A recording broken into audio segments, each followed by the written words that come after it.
Hello friends, Shinde academy में आपका स्वागत है। आज मैं फिर से आपके लिए नया पाठ लेके आई हूँ। तो हम देखते हैं विलोम शब्द, एंटोनिम्स। उल्टे अर्थ वाले शब्द विलोम या विपरीतार्थक शब्द कहलाते हैं। बच्चों, इन्हें अपोजिट वर्ड्स भी कहा जाता है। देखो, शब्दों का अर्थ निश्चित होता है।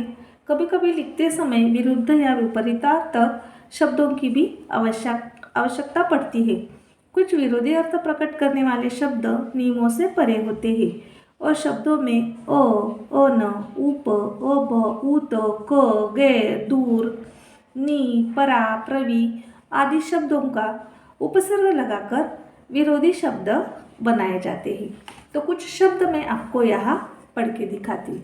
तो देखो, विलोम शब्द इस तरह से पहले यहाँ शब्द दिया है और उसका ही उल्टे अर्थ वाला शब्द मतलब विलोम शब्द यहाँ आपको दिख रहा है। देखो, अपना, पराया, अच्छा, बुरा, आकाश, पाताल, आशा, निराशा, ऊंचा, नीचा, उपस्थित, अनुपस्थित, काला, सफ़ेद, कड़वा, मीठा, कटु, मधुर, खोया, पाया, गुण, अवगुण, घृणा, प्रेम, चेतन, जड़, जन्म, मृत्यु, ताजा, बासी, नवीन, प्राचीन, निरादर, आदर, नेक, दुष्ट।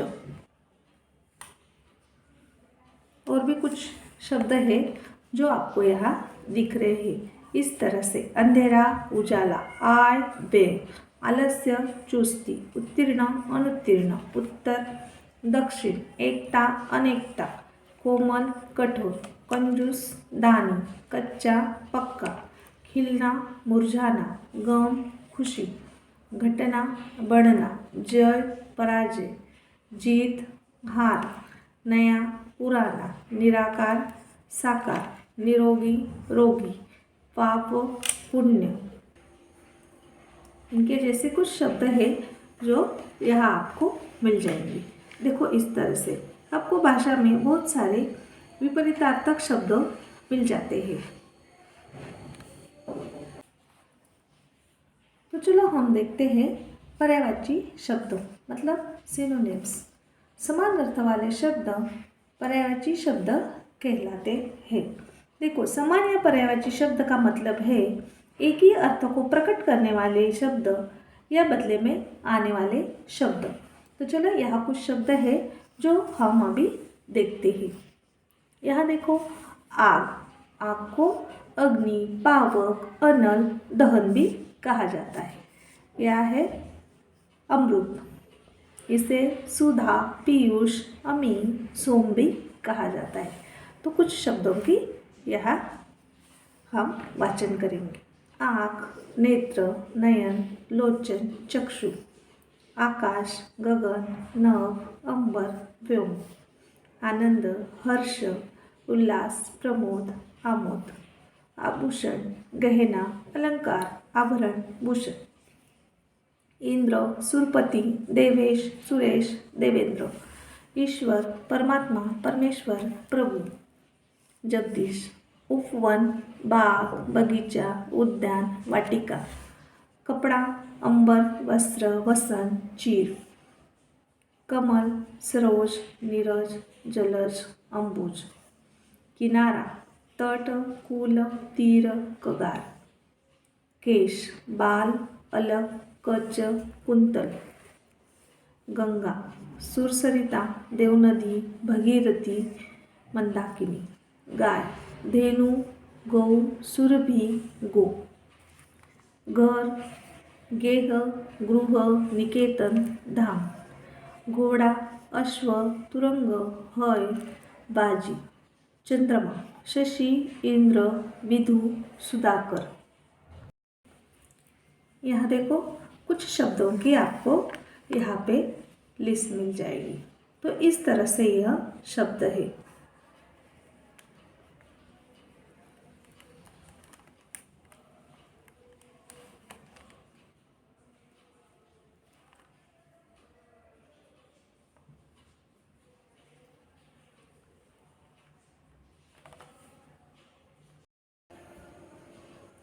हम देखेंगे मुहावरे, एडम्स।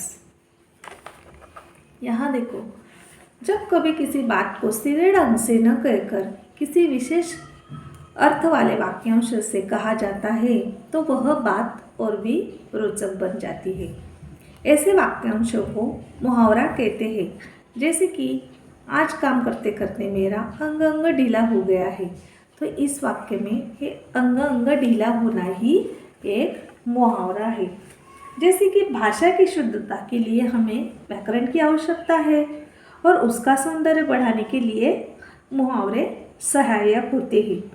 तो देखो, मुहावरों की जो भाषा होती है वो सहज, सरल और सशक्त होती है और कई वाक्यों में वाक्यों का उतना सौंदर्य नहीं होता और फिर सौंदर्य बढ़ाने के लिए मुहावरे अपनाए मुहावरों का अगर प्रयोग किया तो उस वाक्य का सौंदर्य बढ़ जाता है।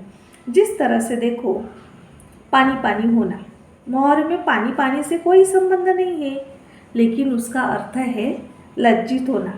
इसलिए लज्जित होने का भाव प्रकट करना हो तब इस मुहावरे का प्रयोग किया जाता है। तो फ्रेंड्स, हम अब यहाँ इसी तरह से कुछ मुहावरे देखेंगे, उनका अर्थ भी देखेंगे और उससे हम वाक्य भी बनाएंगे। तो चलो फिर। अंधे की लकड़ी, मतलब उसका अर्थ है एकमात्र सहारा। वाक्य कैसे बनाया जाएगा इससे? श्रवण कुमार अपने माता पिता के लिए अंधे की लकड़ी था। आँख खुलना, मतलब होश आना। परीक्षा में कम अंक देखकर मेरी आंखें खुल गई। आँखों का तारा, बहुत मतलब बहुत प्यारा। मोहन अपने माता पिता की आँखों का तारा है। आँख से ओझल होना, गायब होना। थानेदार को देखते ही देखते चोर उसकी आँख से ओझल हो गया। अक्ल का अंधा, मतलब मूर्ख। रमेश बिल्कुल अक्ल का अंधा है। अक्ल पर पत्थर पड़ना, समझ न आना।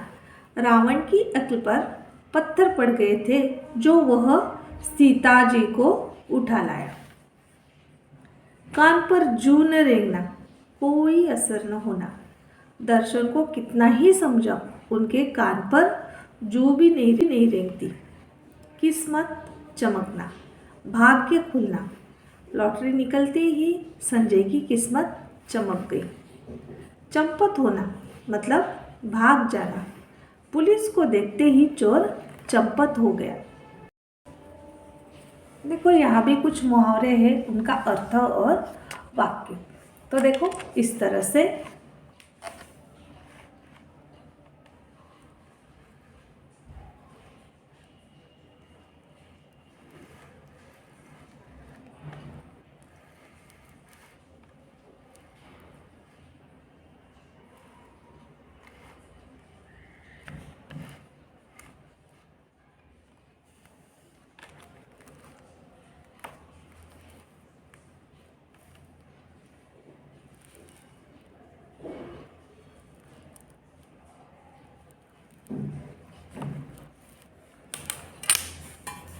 यह सब मुहावरे और उनके अर्थ और वाक्य भी बनाए हैं।